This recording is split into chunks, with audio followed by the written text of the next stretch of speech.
আত্মহত্যার চেষ্টা করেছিলেন বলিউডের সুন্দর চিত্রনায়িকা রবিনা টেন্ডার। টিপ টিপ বারসে পানি গানটিতে 90 দশকে ব্যাপক জনপ্রিয় হয়েছিলেন এই অভিনেত্রী। সেই গানের ভিডিওতে অক্ষয় কুমার, রবিনা টেন্ডার রোমাঞ্চে মেতে উঠেছিল দর্শকের সিনেমা পাড়া।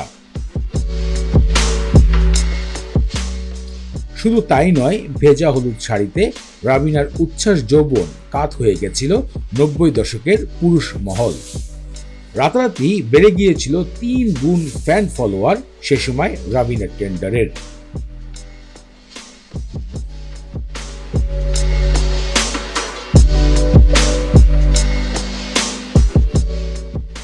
এই সিনেমার পর থেকে চুটিয়ে প্রেম করছিলেন অক্ষয় এবং রবিনা। সে সময় পুরো মিডিয়া পাড়াতে স্রোতে ভাসছে তাদের চর্চায়।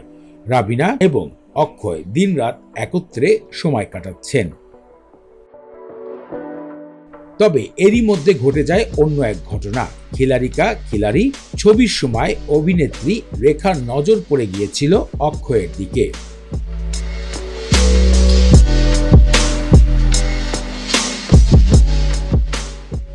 অক্ষয়কে সে সময় বেশ চোখে রাখতেন রবিনা টেন্ডার।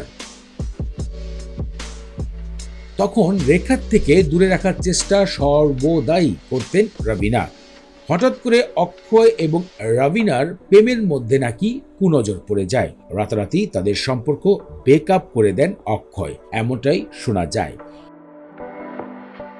আরো শোনা যায় সে সময় ঘুমের ওষুধ খেয়ে আত্মহত্যার চেষ্টা করেছিলেন রবিনা।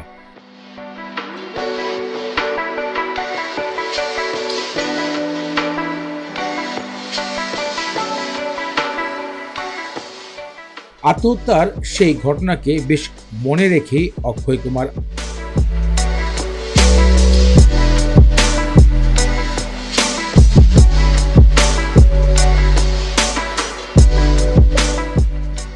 সাম্প্রতিক এই বিষয়টা হলিউড পাড়াতে আবারও ভাইরাল হয়েছে।